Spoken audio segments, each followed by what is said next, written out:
तो आज का जो लॉ है ना, ये कई लोगों को थोड़ा चुभ सकता है। क्यों? क्योंकि ये हमारे रोज की एक बहुत बड़ी बेवकूफ़ी पर सीधा सीधा तमाचा है। लॉ नंबर 9 कहता है, अपने एक्शन से जीतो, बहस से कभी नहीं। अब सुनने में तो ये बड़ा सीधा साधा लगता है ना, पर सच तो ये है कि हम में से शायद 99% लोग हर दिन हर घंटे इसी लॉ को तोड़ते हैं और अपनी सारी की सारी पावर, सारी एनर्जी बस यूं ही बर्बाद कर देते हैं। रॉबर्ट ग्रीन ने इस लॉ का जो निचोड़ दिया है ना, वो बस एक लाइन में है, समझाओ मत, दिखा दो। बस ये लाइन याद रख लीजिए, क्योंकि यही इस पूरे लॉ का सार है। देखिए, जैसे ही हम किसी को कुछ समझाने लगते हैं, हम अनजाने में उसकी ईगो को छेड़ देते हैं।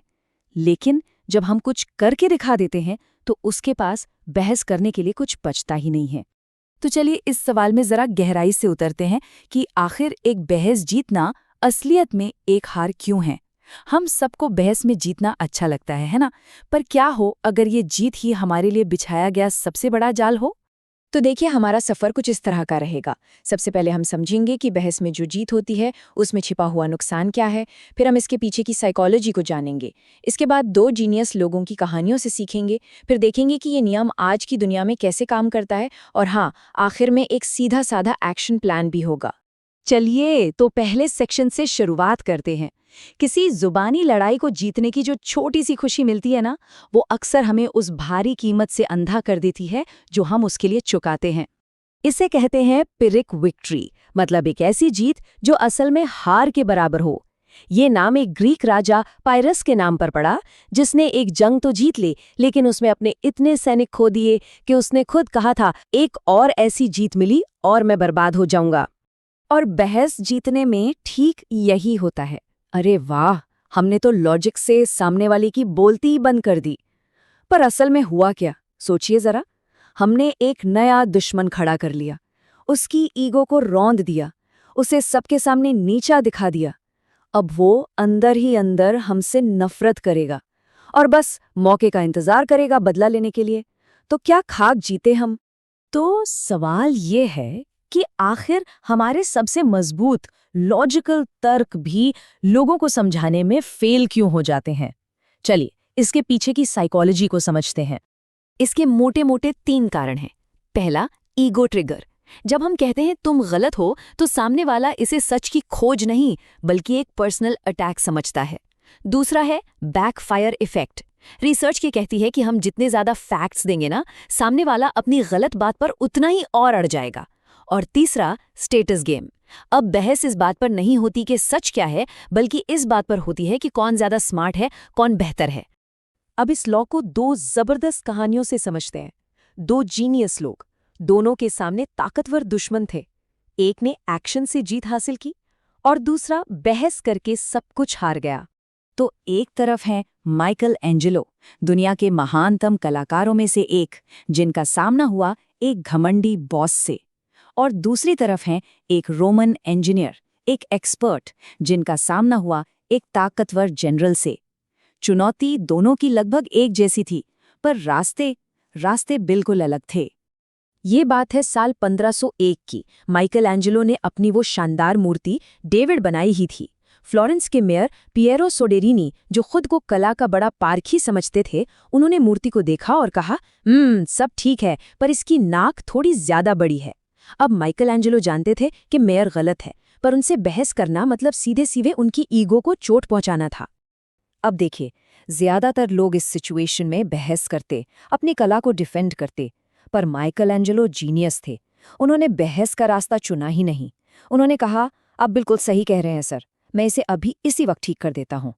इसे कहते हैं टैक्टिकल अग्रीमेंट, यानी समझदारी वाली सहमति। तो देखिए, माइकल एंजेलो ने क्या किया। वो एक छेनी और हथौड़ा लेकर सीढ़ी पर चढ़ तो गए, लेकिन चढ़ते चढ़ते उन्होंने चुपके से अपनी मुट्ठी में थोड़ी सी मार्बल की धूल भर ली। ऊपर जाकर उन्होंने मूर्ति को छुआ तक नहीं, बस छेनी चलाने का नाटक किया और वो धूल नीचे गिरा दी। फिर नीचे उतरकर बड़े आराम से पूछा, सर अब बताइए कैसी लग रही है। और मेयर साहब तो खुश हो गए, बोले, अरे वाह, बिल्कुल परफेक्ट, अब लग रहा है कि इसमें जान आ गई है। अब चलिए दूसरी कहानी देखते हैं। एक रोमन जनरल म्यूसिनियस ने अपने इंजीनियर को ऑर्डर दिया कि एक किले की दीवार तोड़ने के लिए जहाज का सबसे बड़ा वाला मस्तूल भेजा जाए। इंजीनियर अपने काम का एक्सपर्ट था। वो जानता था कि एक छोटा मस्तूल ज्यादा असरदार साबित होगा। लेकिन उस बेचारे इंजीनियर ने एक बहुत बड़ी गलती कर दी। उसने ऑर्डर मानने की जगह बहस करने का फैसला किया। उसने जनरल को छोटा मस्तूल भेजा और साथ में एक लंबी चौड़ी चिट्ठी लिख दी, जिसमें यह समझाया कि जनरल का आइडिया गलत क्यों है और वो यानी कि इंजीनियर सही क्यों है। मतलब उसने सीधे सीधे जनरल की अक्ल को चैलेंज कर दिया। और नतीजा? म्यूसिनियस गुस्से से पागल हो गया। उसने उस इंजीनियर को मरवा दिया। तो स्कोर कार्ड बिल्कुल साफ है। माइकल एंजेलो ने एक्शन और समझदारी का रास्ता चुना और उन्हें जीत, इज्जत और कामयाबी मिली। वहीं रोमन इंजीनियर ने बहस और अकड़ का रास्ता चुना और उसे मिली हार, बेइज्जती और मौत। पर ये सिर्फ कोई पुरानी कहानियां नहीं है। ये लॉ आज की दुनिया की चुनौतियों पर भी उतना ही खरा उतरता है। चलिए देखते हैं कैसे। इलॉन मस्क का ही उदाहरण ले लीजिए। जब स्पेसएक्स शुरू हुआ तो पूरी की पूरी एरोस्पेस इंडस्ट्री उनका मजाक उड़ा रही थी। बड़े बड़े एक्सपर्ट्स कह रहे थे कि ये नामुमकिन है। मस्क ने क्या किया? क्या वो सबसे बहस करने बैठे? नहीं। 3 रॉकेट फेल हुए, पैसा लगभग खत्म हो गया, पर वो चुपचाप काम करते रहे। और फिर फैल्कन 1 कामयाब हो गया, फिर दोबारा इस्तेमाल होने वाले रॉकेट्स बन गए। आज नासा उनकी क्लाइंट है। उनके एक्शन ने हर बहस पर फुल स्टॉप लगा दिया। जरा एक पल के लिए सोचिए, हम अपनी कितनी एनर्जी ऑनलाइन बहसबाजी में बर्बाद कर देते हैं। कमेंट सेक्शन में, व्हाट्सएप ग्रुप्स में घंटों तक बहस चलती है जिसका कोई नतीजा नहीं निकलता।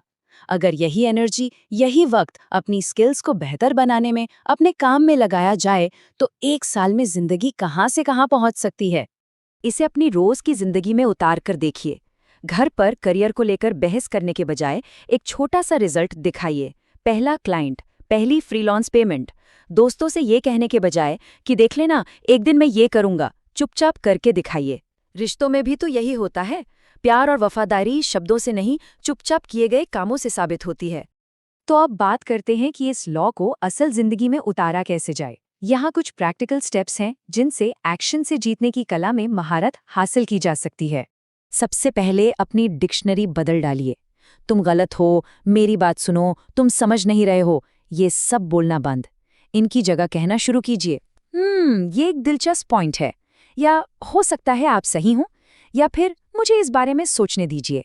ये लाइनें सामने वाले के ईगो को ठंडा करती हैं और हमें एक्शन लेने के लिए वक्त देती हैं। तो चलिए एक छोटा सा चैलेंज लेते हैं। नाम है इसका 24 घंटे का साइलेंस चैलेंज। करना क्या है? अगले 24 घंटों के लिए किसी को भी करेक्ट नहीं करना है।